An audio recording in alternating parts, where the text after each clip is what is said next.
مرحبا. امبارح صار في حادثة اعتداء لاعب ايفرتون على هاري كين باليد على الوجه. وهاري كين سقط على أرض الملعب وتم طرد لاعب نادي ايفرتون. فالحديث كان امبارح باستديوهات البريمير ليج خاصة على السكاي، انه هل كان يجب او هل بشكل عام لاعب كرة القدم لما يتعرض لاعتداء مش بالقوة الكافية لو على الوجه، لا يعني اعتداء بمعنى لا يستدعي السقوط، هل يجب على اللاعب انه يسقط؟ بمعنى اذا انت كنت لاعب بنادي كرة قدم وصارت معك، يعني بمعنى زميل إلك اعتدى على لاعب خصم بحركة على الوجه لا تستدعي السقوط، قام اللاعب الآخر خصمك سقط على أرض الملعب، استفاد من الخطأ اللي ارتكبه زميلك وتسبب له بعملية طرد. هل أنت مع إنه زميلك يوقع أو يسقط على الأرض لما يتعرض لحركة ربما لا تستدعي السقوط ولكن على الوجه أو بطريقة معينة حتى آه، يتسبب بطرد للاعب منافس وبالتالي يستفيد فريقك من هذا الموضوع؟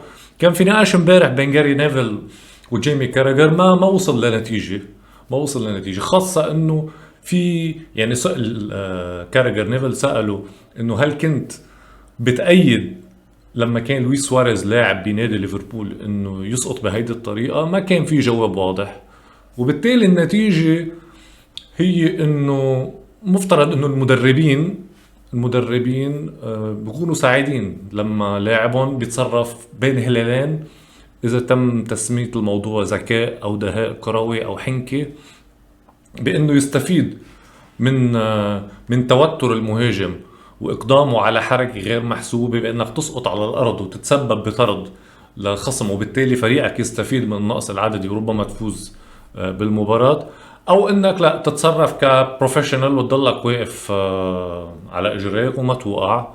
وخاصة انه في عدد كبير من اللاعبين بعتقد ممكن ما يوقع. مثلا على سبيل المثال ما بعتقد لاعب مثل زلاتان ابراموفيتش اذا لاعب اخر اعتدى عليه بحركة معينة على الوجه ممكن يسقط على ارض الملعب بهيدي الطريقة، بيعتبرها انه حركة غير لائقة او مش من صفاته كشخصية. وربما البعض بيعتبرها من ناحية احترافية انه حركة غير لائقة، علما انه الموضوع ايضا في جدل حول شيء بيشبه هذا الموضوع بركلات الجزاء. هل انت اذا تعرضت لخطأ عرقلة واضحة ولكن مش بالقوة اللي تجبرك على السقوط، يعني بمعنى تعرضت لعرقلة او لخطأ معين من مدافع ولكن بإمكانك كان ضلك واقف على قدميك ولكن تعمدت السقوط واستفدت من خطأ المدافع والحكم احتسب لك ركلة جزاء، هل هيدا شيء تصرف احترافي، تصرف صحيح، تصرف مفيد؟ بالمبدأ هيدي الأمور إذا كانت بتصير مع فريقك، يعني إذا لاعبك هو اللي استفاد، بعتقد بتلاقيها مناسبة. إذا عملها منافس إلك حتلاقيها مش لذيذة، وبالتالي ما حيكون في جواب نهائي، خاصة بما يتعلق بموضوع ركلات الجزاء.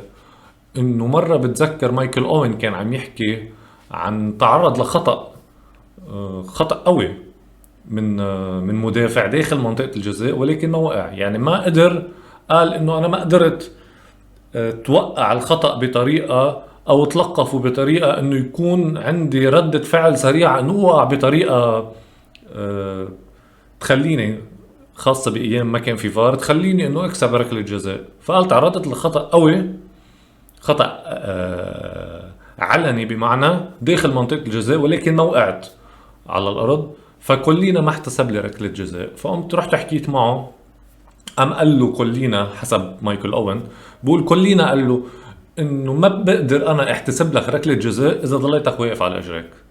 وبالتالي هيدا كأنه اعتراف ضمني من الحكام أو من واحد من أعظم إذا لم يكن أعظم حكام التاريخ، إنه ما بتقدر تحصل على الخطأ أو ما بتقدر تسبب لخصمك المشكلة أو تخليه ياخذ العقاب الكافي إذا أنت ما عرفت تتصرف بطريقة ذكية نوعا ما. وبالتالي كأنه هيدا الموضوع عم بيقول، أو كأنه رد كلينا على مايكل أوين بطريقة أو بأخرى، يجيز إلى اللاعب بأي لحظة بيتعرض لخطأ داخل منطقة الجزاء، سواء كان خطأ عنيف أو مش عنيف، خطأ قوي من شأنه أنه يسبب لك وقوع على الأرض، أو كان خطأ ضعيف لا يسبب لك الوقوع أو السقوط على أرض الملعب، أنت كمهاجم مطالب أنك تسقط حتى تحصل على الخطأ أو تحصل على ركلة الجزاء، أو تخلي خصمك ياخذ هذا العقاب. نفس الشيء بموضوع